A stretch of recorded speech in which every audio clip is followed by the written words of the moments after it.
जिस तरह एक कुंवारी लड़की का बाप हमेशा इस चिंता में डूबा रहता है कि उसकी लड़की की शादी मनकाबिल लड़के से हो पाएगी कि नहीं, ठीक उसी तरह विद्यार्थियों को भी यही लगता है कि उनकी साल भर की मेहनत का उन्हें मनोरूप फल मिलेगा या नहीं। आनंदी की 10वीं कक्षा का परिणाम भी आज आया था। वो पास तो हो गई थी, लेकिन द्वितीय श्रेणी से। उसके अंक काफ़ी कम थे। अपनी कक्षा में वो काफ़ी पीछे हो गई थी। ऐसा नहीं था कि आनंदी बहुत मेधावी छात्रा थी और उसके अंक कम आए थे। थी तो वो कमज़ोर ही, लेकिन मेहनती ज़रूर थी। बिना ट्यूशन उसने सरकारी स्कूल के शिक्षकों द्वारा दी गई शिक्षा और अपनी मेहनत के बल पर इतने अंक अर्जित किए थे। शुरू से ही गणित में कमज़ोर रही आनंदी को बोर्ड परीक्षा में भी गणित ने खासा परेशान किया और परिणाम आने पर लज्जित करने में भी कोई कसर नहीं छोड़ी। अगर 10-12 अंक भी कम आए होते तो आनंदी अनुत्तीर्ण हो गई होती, लेकिन आनंदी नाम तो उसका रख दिया गया था माँ बाप ने, लेकिन ईश्वर को ही शायद उससे ये कोई शत्रुता थी। नाम के ठीक विपरीत आनंदी कभी भी खुश नहीं रह पाई थी। बचपन में जब से होश संभाला, अभावों में ही पली बढ़ी। आनंदी की एक और बहन भी थी जो कि उससे 6 साल छोटी थी। उसकी छोटी बहन जब 2 साल की हुई तभी उसके पिता का देहांत हो गया। उसके पिता को वैसे था तो मधुमेह रोग, लेकिन अत्यधिक मदिरा सेवन के कारण उनका शरीर विभिन्न रोगों के लिए अच्छा उर्वरक स्थल बन गया था। उन्हें कई बीमारियों ने घेर लिया था और काफ़ी लंबे इलाज के बाद काफ़ी ज़्यादा धन व्यय के उपरांत उनका महाप्रस्थान हो गया। आनंदी के पिता के पास ज़मीन जायदाद यूँ तो ज़्यादा थी नहीं, लेकिन जितनी भी थी वो इलाज में काफ़ी सस्ते में बेचनी पड़ी। आनंदी के 2 चाचा भी थे और सभी का परिवार पृथक था। बड़े चाचा को उसके परिवार से ज़्यादा लगाव पहले से ही नहीं था, लेकिन छोटे चाचा, जो कि उसके पापा से भी छोटे थे, आनंदी को बहुत प्यार करते थे और बड़े भाई के गुजरने के बाद कुछ दिन तक उन्होंने आनंदी के परिवार की अच्छी देख रेख भी की। लेकिन एक बात तो आज के युग में पूर्णतः सत्य है कि आदमी की जब तक शादी नहीं होती तब तक वह एक परिंदे की भांति स्वच्छंद उड़ानें भरता रहता है, लेकिन ज्यों ही उसकी शादी हुई तो उसकी दशा खूंटे से बंधी गाय की तरह हो जाती है। खूंटे से बंधी रस्सी की जितनी ढील होती है उतनी ही दूर वह घूम फिर सकता है। अगर खूंटे से ज़्यादा खींचातानी की गई तो शादी रूपी रस्सी के टूटने का डर बढ़ जाता है। ठीक यही हाल आनंदी के चाचा का भी था। जब तक आनंदी के पिता जिंदा थे तब तक मानो उसकी चाची ने रस्सी की लंबाई बढ़ा रखी थी और आनंदी पर सारा लाड़ प्यार और उसके परिवार से ज़्यादा मेल जोल को उसकी चाची नज़रअंदाज कर रही थी। लेकिन उसके पिता के देहांत के बाद पता नहीं उसकी चाची को किस बात की चिंता सताने लगी। उन्होंने रस्सी छोटी कर दी और छोटे चाचा को आनंदी के घर से कम ताल्लुक़ रखने की हिदायत दे दी। आनंदी के छोटे चाचा मोहन सिंह ने अपनी पत्नी को मनाने की काफ़ी यत्न किया, लेकिन वो विफल रहे। उन्होंने आनंदी के घर आवागमन काफ़ी कम कर दिया। फलस्वरूप आनंदी के परिवार की दिक्कतें काफ़ी बढ़ने लगीं। भले ही आनंदी के पिता सोहन सिंह शराब पीते थे, लेकिन वो कमाई भी अच्छी कर लेते थे और 4 लोगों का परिवार उसमें काफ़ी अच्छे से जीवन बसर कर लेता था। जब तक सोहन सिंह जिंदा थे तब तक आनंदी के परिवार की हालत उस पथिक की तरह थी जिसके पूरे मार्ग में छायादार वृक्ष लगे हों और मार्ग भी बिल्कुल सुगम हो, जिसे अपनी यात्रा के संदर्भ में तनिक भी चिंता नहीं करनी पड़ती हो। पिता की मृत्यु के बाद जब मोहन सिंह ने संभाला तो ऐसा लगा मानो पूरा रास्ता अब छायादार ना रहा, ना ही मार्ग उसी तरह सुगम बना है। लेकिन फिर भी एक नियत समय पर और निश्चित दूरी के उपरांत थोड़ी छाया पाकर मार्ग को पार किया जा सकता है। लेकिन उसके चाचा द्वारा भी असहयोग दिखाने के बाद उसके परिवार की दशा अब उस राही की तरह हो गई जिसका मार्ग न होकर कोई अंधी गुफा हो गई हो। सर्वत्र अंधकार का आधिपत्य हो गया और आगे क्या करना है, कहाँ जाना है, कुछ नहीं सूझ रहा था। 3 सदस्यीय परिवार बिल्कुल ही असहाय हो गया था, लेकिन आनंदी की माँ जो कि सिलाई कढ़ाई और बुनाई कला में काफ़ी कुशल थी, ने किसी तरह एक सिलाई मशीन खरीद ली और अपनी दोनों बच्चियों का पालन पोषण करने लगीं। आनंदी उस समय थी तो महज 8 साल की, लेकिन समझदारी उसमें कुछ इस तरह भर गई थी मानो वो अपनी माँ के समकक्ष हो। बात सूझबूझ से आनंदी अपनी उम्र से कहीं ज़्यादा बड़ी लगने लगी थी। शायद समय रूपी दवा ने उसे समय से पहले ही बड़ा कर दिया था। आनंदी घर की परिस्थितियों से भली-भांति अवगत थी। उसने पिता के देहावसान के पहले जो आराम देखा था, जो सुख के दिन बिताए थे, उसे किसी सुखद स्वप्न की भांति समझकर भूल चुकी थी और अब वो घर का तथा व्यवसाय के कार्यों में यथासंभव अपनी माँ का हाथ बटाती थी। धीरे धीरे आनंदी बड़ी होने लगी थी। हालांकि मानसिक तौर पर वो आनंदी बहुत पहले ही बड़ी हो चुकी थी, लेकिन अब उसका शारीरिक विकास काफ़ी तेज़ी से हो रहा था। शरीर पूर्ण आकार लेने लगा था और आनंदी अब बच्ची न रहकर एक किशोरी हो चुकी थी। चूँकि आनंदी के माता पिता दोनों ही सांवले थे, इसलिए आनंदी भी श्यामल वर्णा ही हुई। बचपन में तो वह काफ़ी काली दिखती थी, लेकिन किशोरावस्था में आने के बाद उसके चेहरे की आभा में काफ़ी परिवर्तन आया। फिर भी अपने रंग और रूप को लेकर आनंदी के अंदर एक हीन ग्रंथि हमेशा सक्रिय रहती थी। उसकी कक्षा की बाकी लड़कियां सौंदर्य से पूर्ण थीं और उनके बीच आनंदी काफ़ी असहज महसूस करती थी। हाँ, आनंदी के चेहरे में कुछ हो न हो, उसकी आंखें बड़ी सुंदर थीं। बड़ी बड़ी दोनों आंखें किसी को भी मोहित कर सकती थीं। उसकी आंखें किसी को भी पल भर में अपना आसक्त बना सकती थीं। हर वक्त उसे देखकर लगता था जैसे इसकी आंखें ही बोल पड़ेंगी, लेकिन आनंदी अपनी इस विशेषता से महरूम थी। वो बस हमेशा अपने वर्ण को लेकर ही चिंतित रहती थी। खैर, अपने रूप से भी ज़्यादा चिंता अब उसे अपने करियर को लेकर थी। पहले से ही गणित में कमज़ोर आनंदी के अंक मैट्रिक में काफ़ी कम आए थे। आगे क्या करना है, इसके लिए कोई उसका मार्गदर्शक नहीं था। आनंदी काफ़ी ऊहा-पोह में थी कि 11वीं में कौन सा विषय चुनकर पढ़ाई की जाए। ज़्यादातर दोस्तों ने आगे का सफ़र गणित के साथ तय करने की सोची। कुछ ने जीव विज्ञान को साथी बनाया तो कुछ कला में प्रवेश पा गए। आनंदी ने जब इस विषय में अपनी माँ से सलाह लेनी चाही तो माँ ने कहा, मुझे क्या पता बेटी, जो भी करना है तुम्हें करना है। पढ़ना तुम्हें पड़ेगा, जो पढ़ सकती हो वही विषय चुनो। मैं तो सोच रही हूँ कोई अच्छा लड़का मिल जाए तो जल्दी से किसी तरह तुम्हारी शादी कर दी जाए। अब बच्ची तो रही नहीं, मैट्रिक तो कर ही लिया है तुमने। मेरी शादी तो जब मैं 11 साल की थी तभी हो गई थी। इतना सुनते ही आनंदी का चेहरा शर्म से लाल हो गया। वो तुरंत वहाँ से जाने लगी और जाते जाते मंद कंठ स्वर में बोल गई, तुम भी ना माँ कुछ भी बोलती रहती हो। आनंदी के शहर में एक मास्टर जी थे जो कि 12वीं तक गणित की ट्यूशन पढ़ाते थे। 60 साल उनकी अवस्था हो गई थी, लेकिन फिर भी काम पूरे प्राण प्रट से करते थे। कुछ ही सालों में वो सरकारी नौकरी से निवृत्त भी होने वाले थे।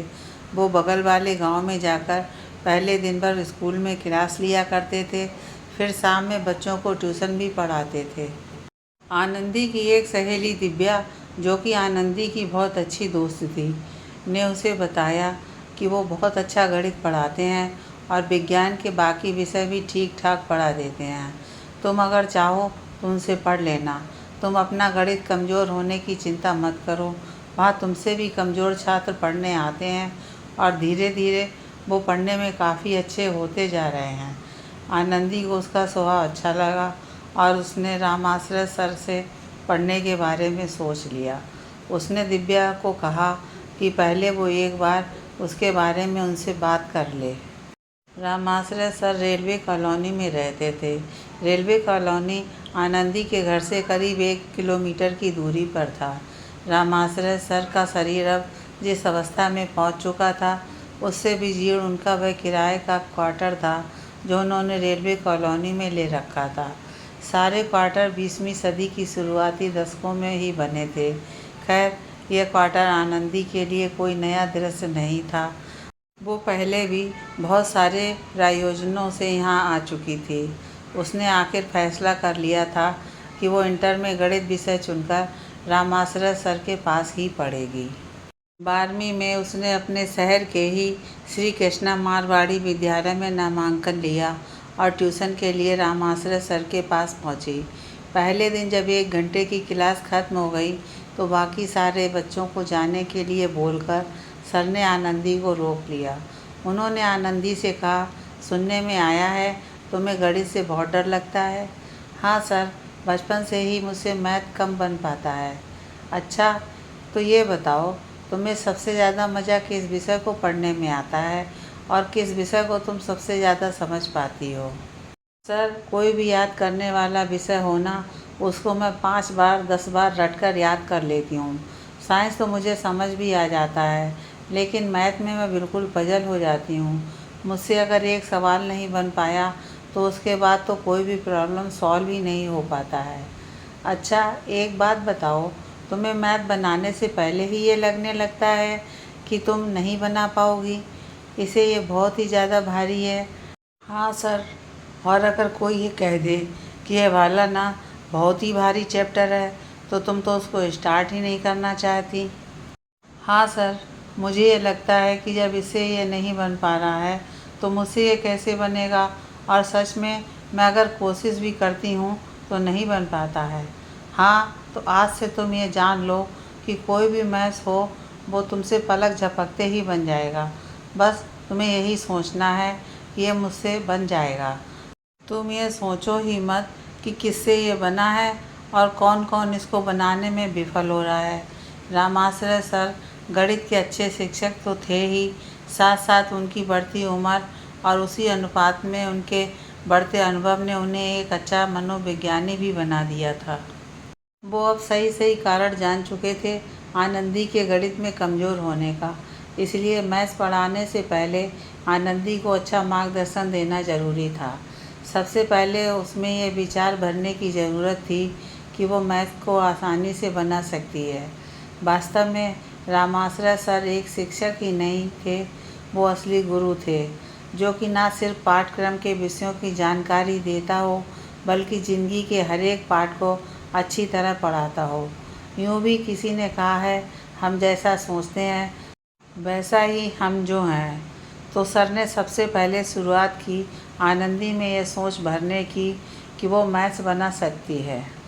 बना ही नहीं सकती बल्कि बड़ी ही आसानी से बना सकती है, और साथ ही साथ उन्होंने आनंदी को यह भी कह दिया कि उसे फीस की चिंता करने की भी कोई ज़रूरत नहीं है। आनंदी की सहेली दिव्या ने रामाश्रय सर को आनंदी के घर के बारे में सब कुछ साफ साफ बता दिया था। आनंदी अब पूरी तरह से चिंता मुक्त हो गई थी।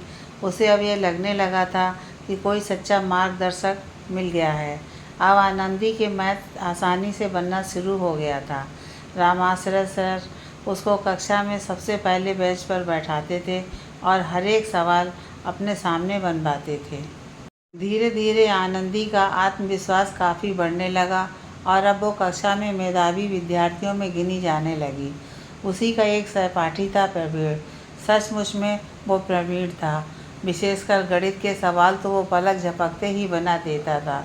रामाश्रय सर भी ज़्यादातर सवाल उसी से हल करवाते थे और बाकी विद्यार्थियों को भी उन्होंने बोल रखा था कि कोई भी सवाल पहले उससे पूछ ले।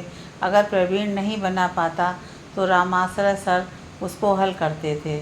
आनंदी की भी प्रवीण से अच्छी दोस्ती हो गई थी, लेकिन वो कभी भी उससे कोचिंग के बाहर बात नहीं करती थी। एक तो वो अपने मोहल्ले से इतनी दूर पढ़ने आती थी, इसी पर लोगों ने तरह तरह की बातें शुरू कर दी थी। ऊपर से वो अगर प्रवीण के साथ ज़्यादा घुलती मिलती तो पता नहीं लोग और क्या क्या बोलते। आनंदी की 12वीं की परीक्षा नज़दीक थी और इसलिए अब वो रामाश्रय सर की कोचिंग पर ज़्यादा समय बिताने लगी थी। वो वहीं बैठकर स्वाध्याय करती थी और अगर कोई प्रॉब्लम हो तो वो पूछ भी लेती थी। ट्यूशन खत्म होने के बाद वो अकेली ही वहाँ बैठकर पढ़ाई करती रहती थी। यह बात रेलवे कॉलोनी के कुछ उचक्कों को पता चल गई थी। उन्होंने अब रास्ते में आनंदी पर तंज कसना शुरू कर दिया। ऐसा क्या है उस 60 साल के बूढ़े में जो हम में नहीं? सुनील ने कहा। सुनील आनंदी के ही मोहल्ले का था और रेलवे कॉलोनी के लड़कों के साथ नशा किया करता था। बाकी के किसी लड़के को आनंदी पहचानती नहीं थी। उसने कोई जवाब नहीं दिया और अपने रास्ते पर बढ़ती रही। इतने में एक और लड़के ने कहा, कभी जवानों का स्वाद भी ले लो, क्या रखा है उस बूढ़े में। आनंदी का चेहरा शर्म से लाल हो गया। उसे ऐसा लग रहा था जैसे 1 किलोमीटर का रास्ता जल्दी से खत्म हो और वो घर पहुंच जाए। उन सब की बातें सुनकर उसकी आंखों से आंसुओं की अविरल धारा फूट पड़ी। उसे लग रहा था कि कोई इन नशेड़ियों के इस तीखे तंज से उसकी रक्षा कर दे, लेकिन ऐसा हुआ नहीं। आनंदी तेज कदमों से अपने घर की ओर बढ़ती रही, लेकिन जब तक रेलवे कॉलोनी समाप्त नहीं हुई, वो असामाजिक तत्व उसका पीछा करते रहे और भद्दी भद्दी बातें करते रहे। आनंदी ने अपने घर जाकर माँ को सब कुछ बता दिया। उसने ये भी समझाया कि वो वहाँ जाना बंद नहीं कर सकती है, उसके 2 सालों की मेहनत बर्बाद हो जाएगी। उसकी माँ ने अपनी बेटी को मेहनत करते देखा था और वो भी नहीं चाहती थी कि उसकी बेटी की मेहनत बर्बाद हो जाए।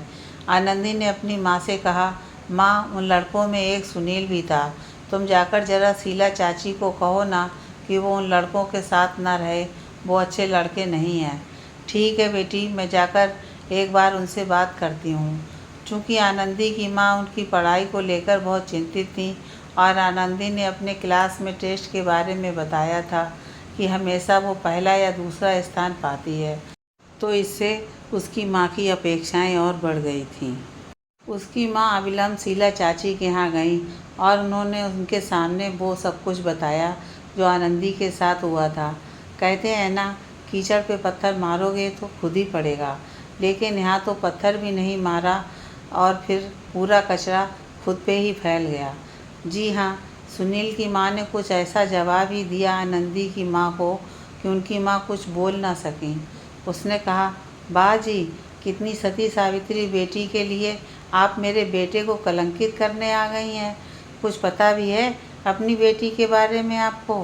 क्या क्या गुल खिला रही है वो उस बुड्ढे मास्टर के साथ। पूरा रेलवे कॉलोनी में बदनाम हो रही है।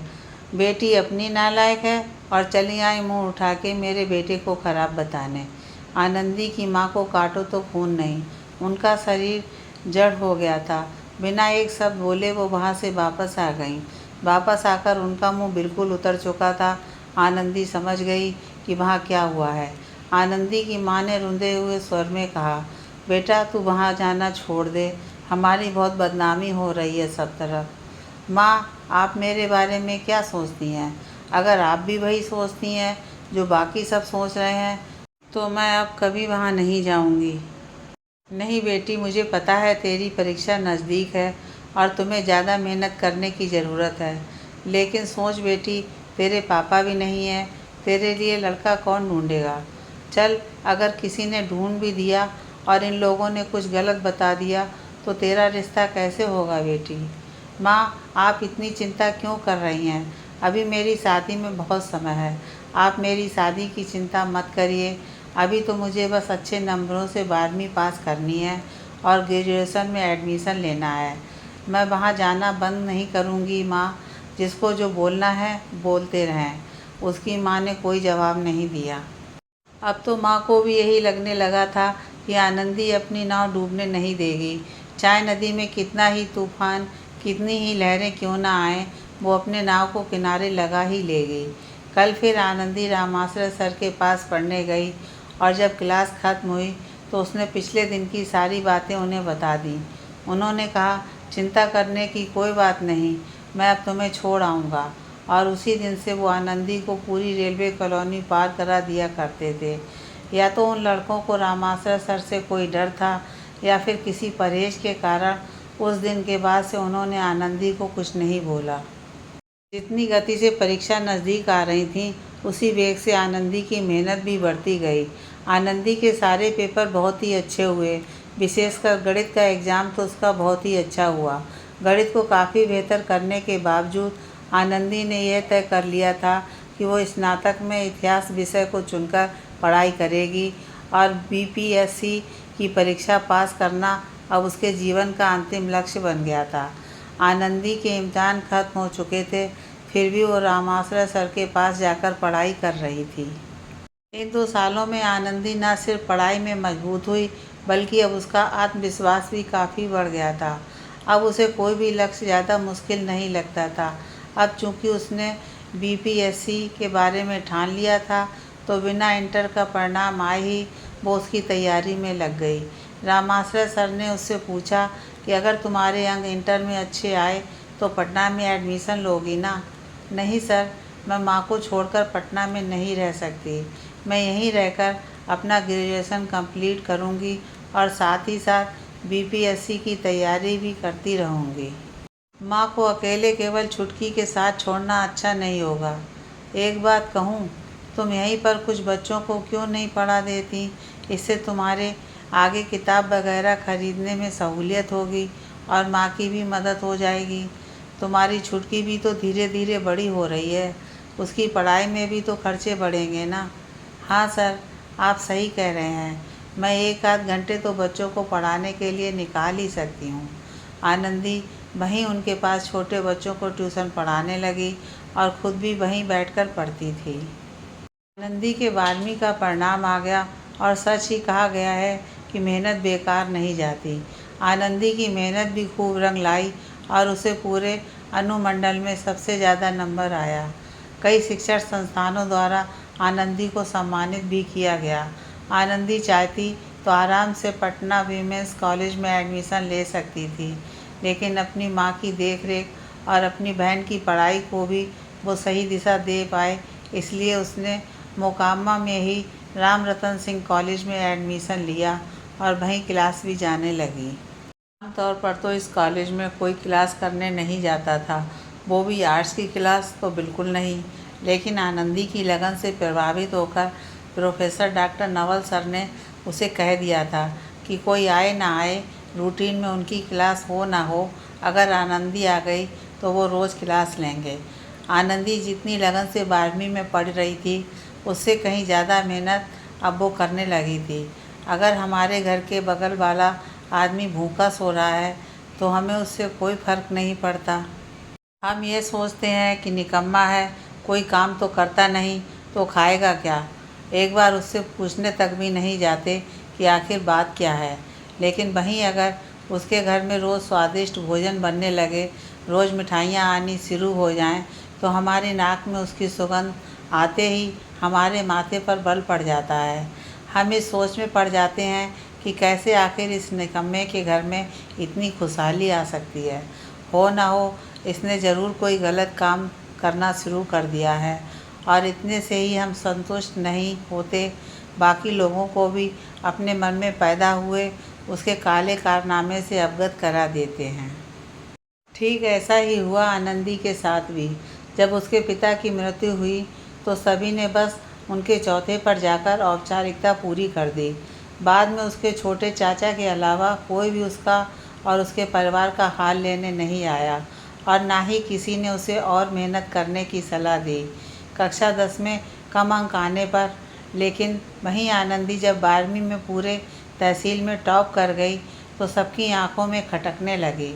सुनील, जो कि आनंदी पर भद्दे शब्दों की बौछार कर अपने आप को खुशियों की नदी में गोते लगाता महसूस करता था, इंटर में फेल हो गया था। अब उसके पास तो बोलने को कोई शब्द नहीं बचे थे, लेकिन उसकी माँ को यह बर्दाश्त नहीं हुआ और उनके शब्दकोश में तो जैसे कई शब्द और जुड़ गए और उन शब्दों से वो आनंदी को परिचित कराने के लिए बेताब रहती थी।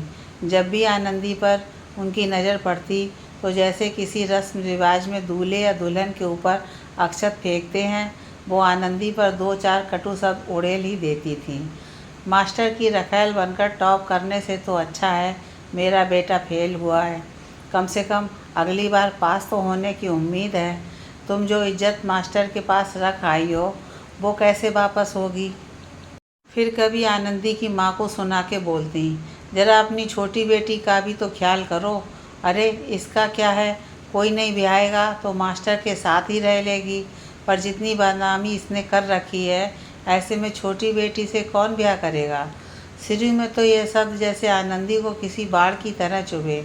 ऐसी बात नहीं कि सुनील की माँ इकलौती ऐसी औरत थी जो आनंदी के बारे में भला बुरा कहती थी, बाकी सारी औरतें भी पीठ पीछे बुराई किया करती थीं।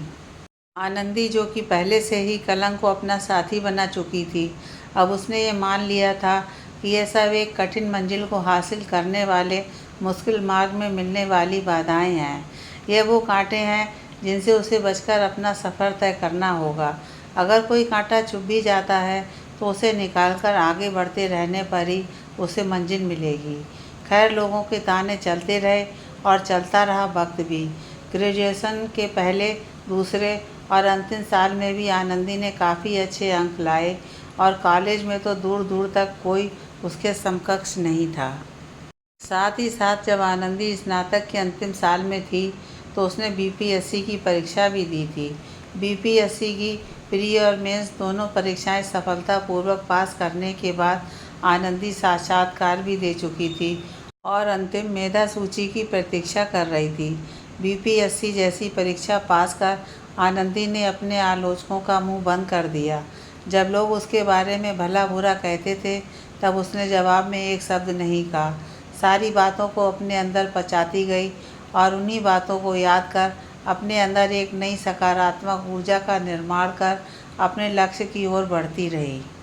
कहते हैं ना कि कलम तलवार से ज़्यादा ताकतवर है। यह अंग्रेजी में एक कहावत है, the best revenge is makes is success. Anandi ने यह साबित भी कर दिया। मेधा सूची में आनंदी का नाम काफ़ी ऊपर था और उसने पूरे बिहार में 465वां स्थान हासिल किया था। मेधा सूची में नाम आने के बावजूद आनंदी ने अपने किसी भी आलोचक को कुछ नहीं कहा। आनंदी ज्ञानवान तो बचपन से ही थी, लेकिन अब वो और भी ज़्यादा नर्म हो गई थी। कईयों को तो विश्वास नहीं हो पा रहा था, लेकिन अखबार में खबर देखने के बाद उसके आलोचक अब उसके प्रशंसक बन गए थे और बधाई संदेश लेकर घर आ रहे थे। कई औरतें तो ये तक कहने लगी थीं कि बेटी हो तो आनंदी की तरह। बिन बाप की बेटी ने कितने अच्छे से अपने माँ की सहायता की और पढ़ाई भी करती रही। अब समय आ गया था आनंदी को अपनी माँ को अलविदा कहने का। नहीं, वो ससुराल नहीं जा रही थी, लेकिन अब उसे जाना था ट्रेनिंग करने के लिए। ना चाहते हुए भी आनंदी को अपना घर और अपनी माँ को छोड़ना पड़ा। जाते जाते वो छुटकी को समझा रही थी कि देखो, अब तो मैं कभी कभी ही आ पाऊँगी, तो माँ का ख्याल अच्छे से रखना। और फिर आनंदी चली गई अधिकारी बनने का प्रशिक्षण लेने के लिए। ट्रेनिंग के उपरांत आनंदी की पोस्टिंग दरभंगा हुई। दरभंगा आनंदी के घर से 4 घंटे का रास्ता था। आनंदी वर्दी में कुछ अलग ही दिखती थी। उसकी देह का आकार इतना आकर्षक था कि वो किसी अभिनेत्री से कम नहीं लगती थी। अब उसका रंग भी सांवला न रहकर थोड़ा गोरा हो गया था और आंखें तो उसकी थी ही नक्काशी की हुई। तो आनंदी का मतलब अब था विद्युता, शक्ति और सौंदर्य से संपन्न लड़की। उसके ज़्यादा सहपाठी तो थे नहीं, लेकिन साथ में ट्रेनिंग किए हुए उसके दोस्त उसको ब्यूटी विद द ब्रेन बुलाते थे। एक दिन सुबह सुबह आनंदी कर्पूरी चौक के पास वाले पार्क में दौड़ रही थी कि तभी उसको फ़ोन आया कि किसी विधायक के भाई ने किसी ठेकेदार को मार दिया है। सुबह की मंद शीतल हवा का आनंद लेने आई आनंदी खुद आंधी बनकर चमरहरा गांव पहुंची, जहां समस्तीपुर के डीएसपी विशाल ठाकुर पहले से पहुंचे हुए थे। दरअसल चमरहरा गांव समस्तीपुर और दरभंगा की सीमा पर था, इसलिए दोनों लोग वहां जा पहुंचे। विशाल ठाकुर वहां गए तो थे कत्ल का केस सुलझाने के लिए, लेकिन वो खुद घायल हो गए। जी नहीं, उन्हें किसी ने गोली नहीं मारी थी, वो आनंदी की करिश्माई नज़रों से घायल हो गए। आनंदी जब वहां पहुंची तब तक समस्तीपुर की पुलिस लाश का पोस्टमार्टम के लिए गाड़ी में रख चुकी थी। आनंदी ने पूछा, जिसका खून हुआ क्या नाम था उसका सर? वो विशाल ठाकुर आनंदी पे ऐसे आसक्त हुए कि वो कुछ बोल ही नहीं पा रहे थे। उन्होंने ये सुना था कि दरभंगा में कोई महिला डीएसपी है, लेकिन वो ऐसी खूबसूरत होगी उन्हें ये अंदाज़ नहीं था। सर, क्या नाम है इसका? अरे हाँ, इसका नाम उपेंद्र साहब है। किसी तरह फिसलते और लड़खड़ाते जवान को संभाल के विशाल ने जवाब दिया। ठीक है सर, चूँकि ये चमरहरा का केस है तो इन्वेस्टिगेशन में मुझे आपकी और आपको मेरी मदद की ज़रूरत पड़ेगी, इसलिए आप मेरा नंबर ले लीजिए। मेरा जो नंबर पुलिस डायरेक्टरी में है वो मैं हमेशा हेल्पलाइन के रूप में ही रखना चाहती हूँ। ओके सर, अब मैं चलती हूँ। जय हिंद। आनंदी ने विशाल को सैल्यूट किया और फिर अपनी गाड़ी में अपने पूरे दल बल के साथ वापस चली गई। लेकिन विशाल बाबू अभी भी कहीं खोए थे। जितनी दूर तक आनंदी की गाड़ी दिखी वो निहारते रहे। गाड़ी जब आंखों से ओझल हुई तब उनका ध्यान उनके हाथ में पकड़े कागज़ के टुकड़े पर गया जो अभी अभी आनंदी उनके हाथ में थमा के गई थी। कागज़ पर लिखे नंबर के साथ विशाल बाबू की आंखों की चमक बढ़ गई। उनके चेहरे में एक नयापन आ गया। अपने हाथ में कागज़ का वो टुकड़ा अब उनकी ज़िंदगी का अनमोल खजाना मालूम हो रहा था। पिछले 5 सालों से विशाल बाबू नौकरी कर रहे थे और उनके घर वालों का बहुत ही ज़्यादा दबाव था कि वो शादी कर लें, लेकिन उन्होंने हर बार यही कह के टाल दिया था कि कोई ढंग की लड़की तो मिल जाए पहले। उन्हें आज लग रहा था जैसे उनकी तलाश खत्म हो गई, लेकिन सबसे बड़ी समस्या यह थी कि वो आनंदी से इस सिलसिले में बात कैसे करें। उन्होंने उसके नंबर को मोबाइल में सेव किया और उस कागज़ के टुकड़े को अपने सारे ज़रूरी कागजात के साथ सुरक्षित रख दिया। उस मर्डर केस की जांच तो चल ही रही थी, तो उन्होंने सोचा क्यों ना इसी बहाने आनंदी से बात की जाए। उन्होंने तय किया कि वो आज आनंदी को फ़ोन करेंगे। दिन भर इधर उधर की भाग दौड़ के बाद रात में करीब 9 बजे के आसपास उन्हें समय मिला, तो उन्होंने सोचा कि आराम से खाना खाकर आज आनंदी से बात की जाएगी। खाना पीना भी हो गया। अब उन्होंने अपना मोबाइल निकाला और कॉन्टैक्ट्स में आनंदी लिखने के बाद उसका नंबर मोबाइल के स्क्रीन पर था। वो उसको कॉल करने के लिए ज्यों ही अपनी उंगली बढ़ा रहे थे, उनका दिल ज़ोर ज़ोर से धड़कने लगता था। ज़्यादा बेग से उनका दिल तब भी नहीं धड़का था जब पहली बार एक अपराधी गुट से इनकी मुठभेड़ हुई थी। लेकिन आनंदी को फ़ोन लगाने में तो एक अलग किस्म का भय हो रहा था। बढ़ती धड़कनों ने जैसे उनकी उंगलियों को जकड़ लिया और अब दिमाग की भी उलझनें बढ़ने लगीं। वो इस सोच में पड़ गए कि अगर आनंदी को फ़ोन किया तो बात क्या की जाएगी। फिर उन्होंने यही फैसला किया कि कल उस केस की पूरी रिपोर्ट मालूम करके ही आनंदी को फ़ोन किया जाएगा और फिर सोने की तैयारी में लग गए। लेकिन आज भी पिछले 5-6 दिनों की तरह नींद उनसे रूठी हुई थी। शायद इसलिए क्योंकि उन्होंने अब आनंदी को अपनी ज़िंदगी में जगह दे दी थी। वो बिस्तर पर आते ही सोचने लगे कि कल आनंदी से क्या क्या बातें की जाएंगी और फिर आनंदी उनका क्या जवाब देगी, यह भी वो खुद से ही सोच ले रहे थे। और कल होने वाली वार्तालाप का खाका वो अपने दिमाग में खींचे जा रहे थे। एक ही चीज़ को बार बार सोचे जा रहे थे कि तभी घड़ी पर नज़र पड़ी। 1 बज गए थे। जब से वो आनंदी को देख के आए थे तब से वो रोज़ रात में अनबरत चल रही घड़ी के साथ कम से कम 2 बजे तक ज़रूर जागते थे। आज भी 1 बजे अंतिम बार घड़ी देखने के काफ़ी देर बाद पता नहीं वो कब सोए, लेकिन जब 6 बजे का अलार्म बजा तो उन्हें यह ज़रूर लग रहा था कि अभी अभी तो सोया था और अभी अलार्म बज गया। आज का दिन फिर बीत गया और रात आने पर फिर से आज वो आनंदी को फ़ोन करने की हिम्मत नहीं जुटा पाए। ऐसे ही 10-15 दिन बीत गए और रोज़ रात की तरह वो उस दिन भी उन्होंने आनंदी का नंबर अपने मोबाइल में निकाल रखा था। तभी उनके मोबाइल पर आनंदी का फ़ोन आ गया। वो एकदम से हड़बड़ा से गए। पहले तो उन्हें लगा कि उनसे ही फ़ोन लग गया है, लेकिन फिर गौर से देखने पर उन्हें ज्ञात हुआ कि यह तो आनंदी ही फ़ोन कर रही थी। जब वो आनंदी को फ़ोन लगाना चाहते थे तब उनकी हृदय गति सामान्य से ज़्यादा हो जाती थी, लेकिन अब जब आनंदी ने खुद से ही फ़ोन किया था तब तो उनका हृदय मानो सीने से बाहर ही आ जाएगा, ऐसी अनुभूति होने लगी।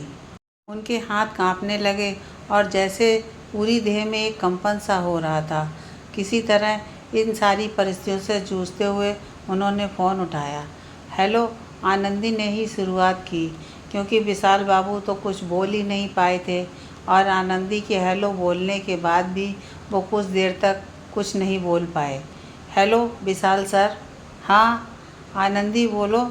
सर, मैंने पूछने के लिए फ़ोन किया था कि उपेंद्र साहब के मर्डर केस में कुछ पता चला कि नहीं, कोई अरेस्ट वगैरह हुआ कि नहीं।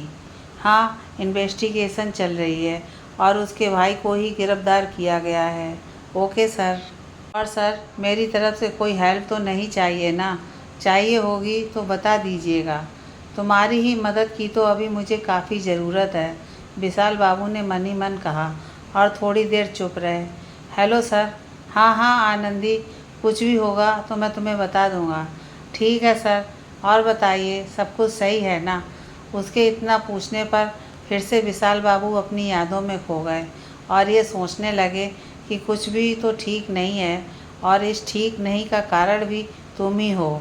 लेकिन वो अभी भी आनंदी को ये सब कुछ बोल नहीं सकते थे। सर, आप कुछ बोल क्यों नहीं रहे? लगता है आप कहीं बिजी हैं। मैं आपको बाद में फ़ोन करती हूँ। इतना कहकर आनंदी ने फ़ोन रख दिया और आनंदी से बात कर रहे विशाल बाबू की हालत उस बगीचे की तरह थी जिसमें थोड़ी देर पहले तक बसंत लहरा रहा हो और अब एकाएक पतझड़ का आगमन। अगले दिन उस केस में पता चला कि दरभंगा का कोई आदमी भी संलिप्त है। केस की प्रगति से ज़्यादा विशाल बाबू इस बात से खुश थे कि इस केस की कड़ी दरभंगा से भी जुड़ गई थी।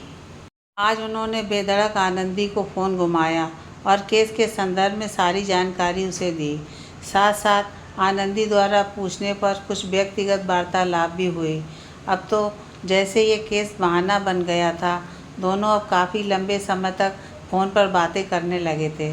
सभी को अब ये पता चलने लगा था कि मैडम और सर के बीच कुछ चल रहा है, क्योंकि मैडम का समस्तीपुर दौरा और साहब का दरभंगा दौरा कुछ ज़्यादा ही बढ़ गया था। दोनों में घनिष्ठता काफ़ी बढ़ने लगी थी और अब दोनों एक दूसरे से शादी करने के बारे में सोचने लगे थे। एक दिन विशाल ने आनंदी से कहा भी, क्या हम अब एक दूसरे से शादी कर लें? नहीं विशाल, अभी थोड़ी जल्दी हो जाएगी। मुझे लगता है अभी हमें एक दूसरे को थोड़ा और समझने की ज़रूरत है। क्यों ना हम कुछ दिन लिव इन रह लें और अगर उसके बाद सब कुछ सही लगा तो हम शादी कर लेंगे। हाँ, आनंदी अब विशाल को विशाल सर नहीं, केवल विशाल बुलाती थी। उसके इस प्रस्ताव को सुनकर तो विशाल की बाँछें खिल गईं। जिस चीज़ की चाहत लगभग हर एक मर्द को होती है, उसका प्रस्ताव आनंदी ने खुद दिया, ऐसा विशाल सोच रहा था। उसने तुरंत हाँ कर दिया और चूंकि दरभंगा और समस्तीपुर के बीच की दूरी 45 किलोमीटर थी, तो उन्होंने बीच की एक जगह में घर किराए पर ले लिया और साथ रहने लगे।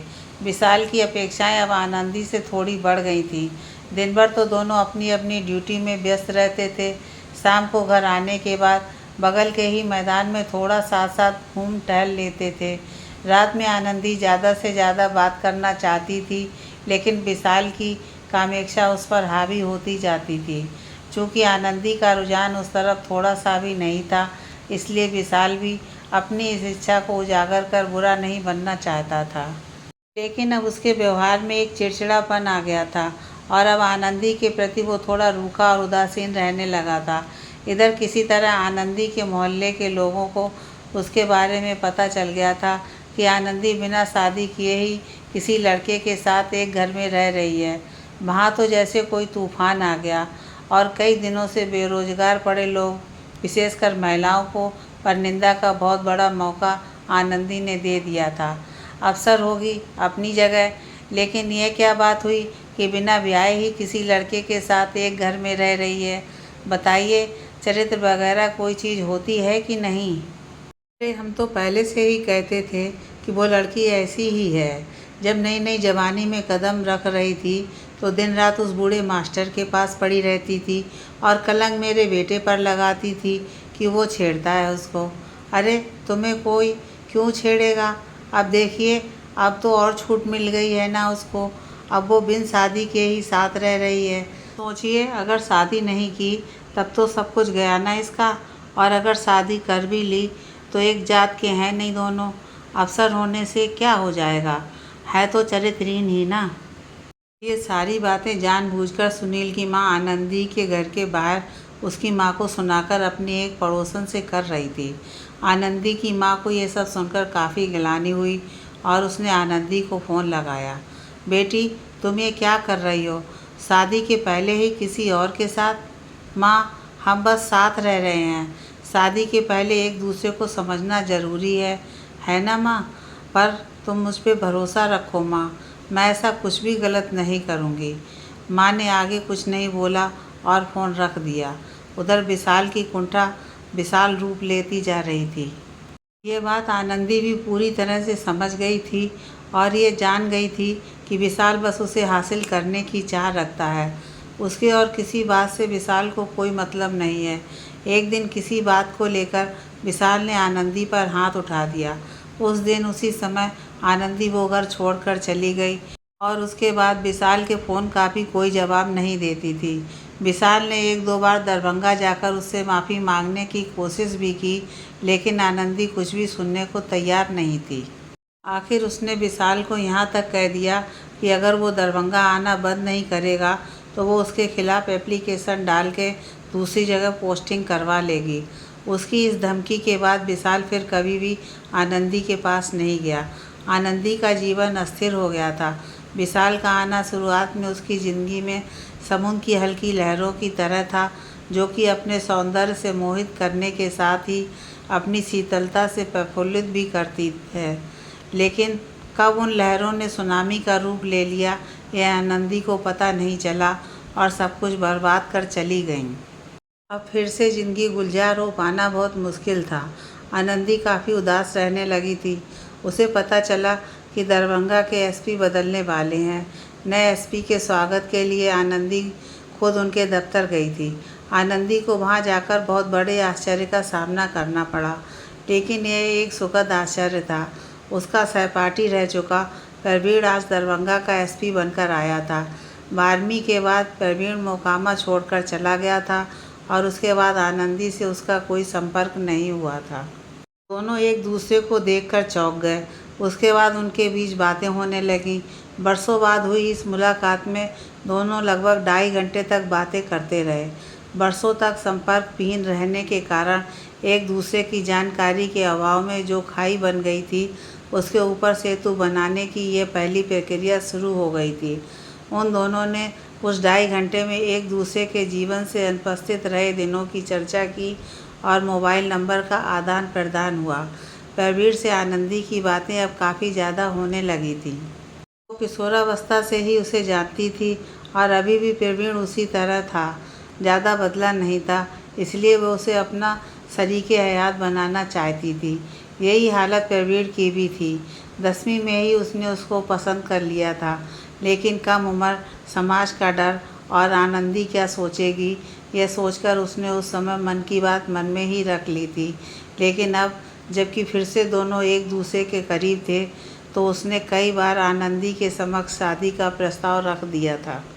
लेकिन आनंदी, जिसने अभी तक उसे विशाल के बारे में कुछ नहीं बताया था, बिना बताए उसे शादी नहीं करना चाहती थी और साथ साथ डरती भी थी कि ये सब जानकर प्रवीण उससे दूर हो जाएगा। इसलिए वो हर बार शादी के प्रस्ताव को टालती गई। एक दिन दरभंगा के एक बड़े व्यवसायी के लड़के की शादी थी, तो उसने प्रवीण और आनंदी दोनों को निमंत्रण भिजवाया था। दोनों उस शादी में एक साथ पहुँचे। प्रवीण कोट पैंट में राजकुमार दिख रहा था, तो आनंदी नीले सूट में खुद दुल्हन की तरह दिख रही थी। उनका स्वागत करने वो व्यवसायी खुद आया और स्वागत करते समय हठात उसके मुंह से निकल पड़ा, आप दोनों की भी जोड़ी काफ़ी अच्छी लगती है। इतना कहते ही उसे ऐसा लगा जैसे उसने बहुत बड़ी गलती कर दी हो। उसने दांतों तले अपनी जीभ दबा ली, मानो जीभ ने ही गलती की और वो दांतों तले दबाकर उसे सज़ा दे रहा हो। अपनी गलती सुधारते हुए उसने कहा, मेरे कहने का मतलब है आप दोनों की जोड़ी ने दरभंगा ज़िले में बहुत अच्छा काम किया है। आइए आइए, अंदर आइए। और वो हाथ से दरवाजे की ओर इशारा करता हुआ उन्हें अंदर ले गया और फिर कुर्सी पर बिठाकर अन्य काम में व्यस्त हो गया। शादी में उस जगह काफ़ी अच्छी सजावट हो रखी थी। पहले ही वो व्यवसायी प्रवीण और आनंदी की जोड़ी की तारीफ कर चुका था। इस बार प्रवीण बोल पड़ा, आनंदी, हम अपनी शादी में इससे भी अच्छा मंडप बनवाएंगे। प्रवीण, तुम्हें मैंने अपने बारे में सब कुछ नहीं बताया है। हो सकता है वो सब जानकर तुम मुझसे शादी भी ना करो। प्रवीण समझ गया कि इसका कोई बॉयफ्रेंड रहा होगा और इसी बात को लेकर वो ये बोल रही है। अपने पूर्वानुमान को प्रश्न के रूप में बदलते हुए प्रवीण ने पूछा, तुम यही कहना चाहती हो ना कि तुम्हारा कोई बॉयफ्रेंड भी रह चुका है? तो सुनो, मुझे इससे कोई आपत्ति नहीं है। नहीं प्रवीण, सिर्फ इतना ही नहीं है, मैं उसके साथ 3 महीने लिव इन रिलेशनशिप में रह चुकी हूँ, लेकिन हमारे बीच कोई भी फिजिकल रिलेशन नहीं रहा है। अगर फिजिकल रिलेशन होता भी तब भी मुझे कोई फ़र्क नहीं पड़ता। बोलो, अब तो तुम मुझसे शादी करोगी ना? आनंदी को यकीन नहीं हो रहा था कि सब कुछ जानने के बाद भी प्रवीण उससे शादी के लिए हाँ कर देगा। दोनों भिन्न जाति के थे, फिर भी दोनों के घर वालों को कोई आपत्ति नहीं थी। शादी की तारीख पक्की की गई और शादी का भव्य आयोजन किया गया। शादी में सभी दूर पास के मेहमान आए हुए थे। आज लगभग सारे लोग यही कह रहे थे, आज के युग में जाति पाति कोई चीज़ थोड़ी ही ना है। अब बताइए, लड़का लड़की जब एक दूसरे के साथ खुश हैं तो फिर जाति वगैरह के बारे में सोचना ही क्या है। सुनील की माँ भी खाने का प्लेट हाथ में लिए बाकी मेहमानों से यही चर्चा कर रही थी कि भगवान आनंदी जैसी बेटी हर किसी को दे। शादी खत्म होने के बाद अगले दिन विदाई से पहले सुनील की माँ आनंदी से मिलने गई, खूब आशीर्वाद दिया और एक कोने में बुलाकर कहा कि मुझे तुमसे कुछ बात करनी है बेटा। हाँ आंटी बोलिए, क्या बात है? दरअसल सुनील भी तुम्हारे एरिया में ही बिजनेस करने गया था, लेकिन उसको कुछ लोगों ने फंसा दिया है और गांजा की तस्करी के जुर्म में वो जेल में है बेटा। अब तो तुम्हारे पति भी एसपी हैं, कुछ करना बेटा कि वो छूट जाए। मैं तुम्हारे पाँव पड़ती हूँ बेटा। अरे नहीं नहीं आंटी, ऐसा मत कीजिए। मैं अपनी तरफ से पूरी कोशिश करूँगी कि अगर उसने जुल्म ना किया हो तो वो छूट जाए। इतना कहकर आनंदी ये सोचने लगी कि आज ये आंटी किसके पैर पड़ रही हैं, जिसे उन्होंने हमेशा चरित्रहीन बताया। जब आज उन्हें उसकी ज़रूरत है तो वह उसके पाँव पड़ रही हैं। बेशक आज मैं एक अफ़सर हूँ, पर उनके हिसाब से मैं चरित्रहीन थी ना, यह सोचकर एवं उनके स्वार्थ को देखकर उसे हंसी आ जाती है।